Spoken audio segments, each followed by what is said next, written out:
Nagbabalik ang PTV Sports. Kasama natin ngayon ang live sinamuhain Tanoy Ulag, Ernie Gawilan at Coach Brian Michael Ong para pag-usapan ang kanilang latest tournament na sasalihan. Magandang umaga, gentlemen, and welcome sa PTV Sports. Alright. Magandang umaga po. Good morning po. Good morning po. Coach, I know that you're preparing for the World Para Series today. Ano po ba yung ating mga preparations for this series? Sa ngayon po, nagte-training kami kasi malaking bagay po sa amin ng World Para Swimming Series kasi po, isa po itong qualifying para sa parating po ng World Championship sa Singapore nitong September. So, sa ngayon po, magkakasama naman na po yung buong team. Sabay-sabay na po silang nakakapag-training. Tapos, nakakapagsimula na rin po kami na magkaroon ng parang bonding na rin para hindi lang kasi siya basta yung dapat ready lang tayo dun sa competition, dapat komportable rin tayo sa isa't isa para nagiging mas magaan yung pagtitraining ng bawat isa. Coach, kamusta po yung training natin dito? Are there special trainings na i-add on mo just to make sure that our team po nasa A-game?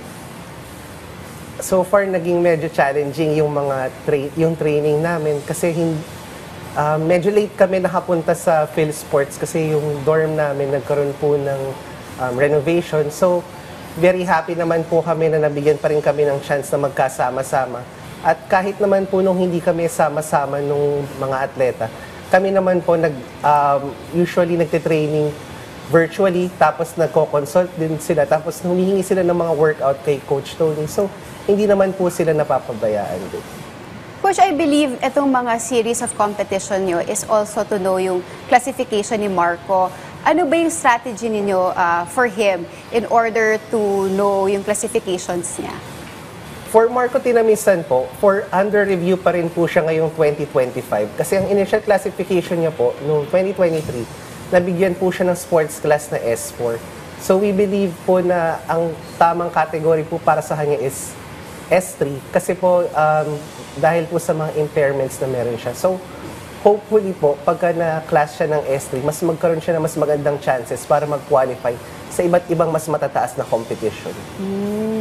Punta naman ako sa ating well-bemedaled na atleta na si Ernie Gawilan. Ernie, you are one of the most accomplished para-athletes. Ano naman ang pakiramdam mo na sasabak ka ngayon dito sa World Para Swimming Series? Sa ngayon po ma'am, excited po ako kasi ito po yung first competition na sasalihan namin ngayong taon, 2025. So, yun po, excited po ako sa magiging resulta po ng competition. I remember you got this historic gold medal noong 2018 Asian Para Games. Ito ba goal mo rin ngayong World Championships na makakamit ng ginto or makatapos ang podium finish? Yun sana yung ma'am yun din yung pangarap ko din sana na magkaroon ng gintong medalya sa World Championship. Pero yun nga po dahil mahirap din po kasi yung mga magiging katunggali namin doon dahil mga din po yun, mga top player din po sa ibang bansa. So, magkakaalaman lang po sa competition. Opo. Kay Muhaymin, is this your first time to join itong World Championship Series? Pangalawa ko na po ngayon ma'am, yung last na World Series sinamahan ko sa Singapore po. How are you preparing for this? Excited po, siyempre. Sana magpasok lahat yung mga time namin sa qualifying po.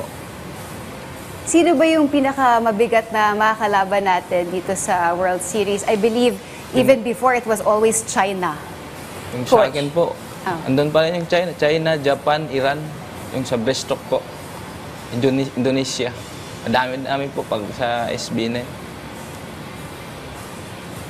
Coach Brian, sabi nga natin, China has always been our nemesis when it comes to para-swimming. Ano po ba yung angat sa kanila and ano po ba yung dapat i-improve in terms of our training? Just so para, somehow, baka puntos o mabit natin itong Team China. For me, siguro yung magkaroon tayo ng kompletong facilities para sa kanila. Although maganda naman yung Phil Sports Complex ngayon, pero marami pa rin tayong pwedeng idagdag. Halimbawa po sana mas maganda kung papatuloy po natin yung pag-iensayo ng bawat atleta na whole year round. Kasi nagiging rin po nagkakaroon din po ng pause minsan yung training namin kasi may mga hindi kami makontrol na bagay. Pero hindi naman po ito pumipigil para maghinto kami ng pag-iensayo. Siguro isa rin po sa malaking factor yung nutrition ng mga atleta.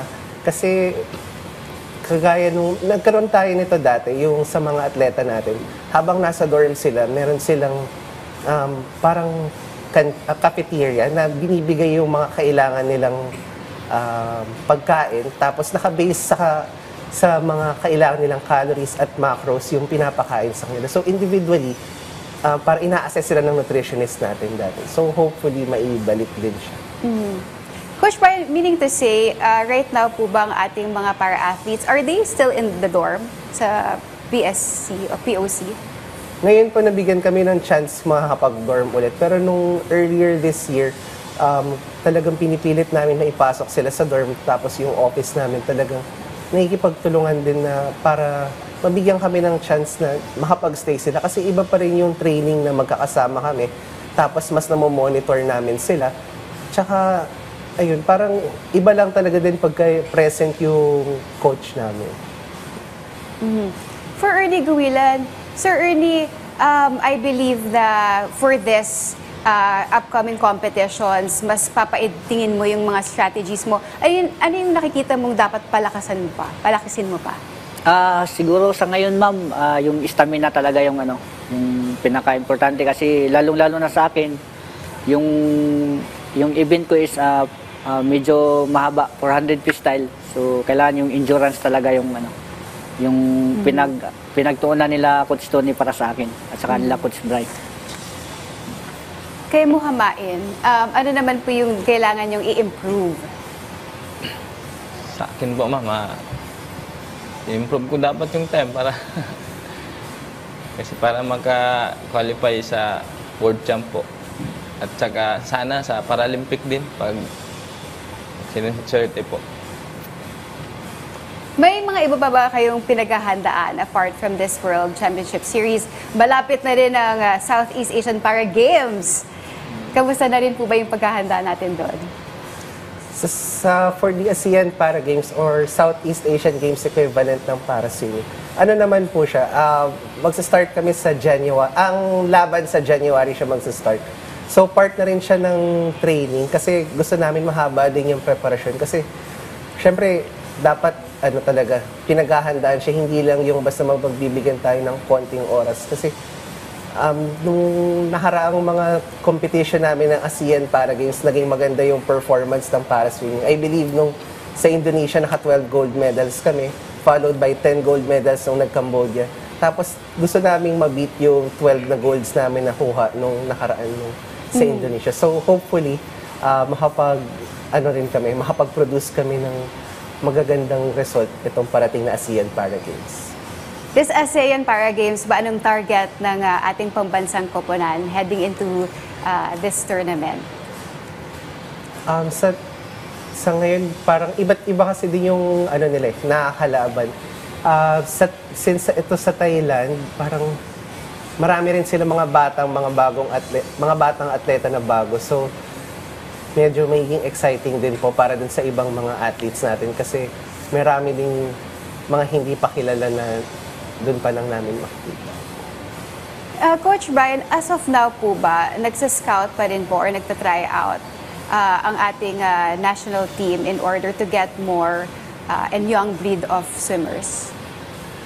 Yes po. Actually, nakapag-scout kami nung November, nagkaroon kami ng Philippine National Para Games sa Rizal.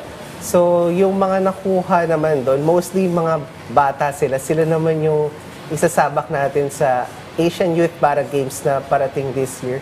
Although, hindi ko pa po talaga alam doon kung anong magiging schedule or kung saan yung magiging competition. Pero, most likely po, yung mga nakuha namin doon na nakita namin mga may potential na atleta, sa Asian Youth Para Games po sila.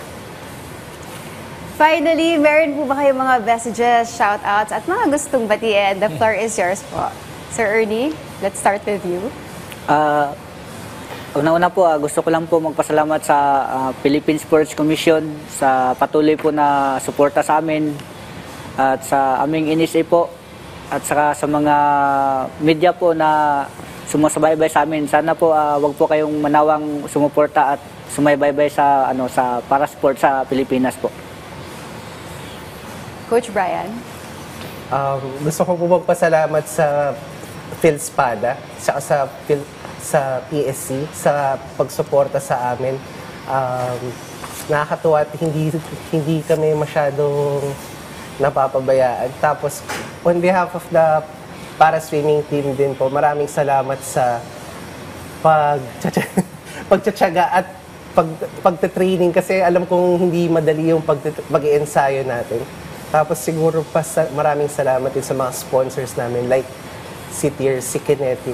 Tapos sa akin, pinaka-paboritong pamangkin. Sorry. Kay Sam.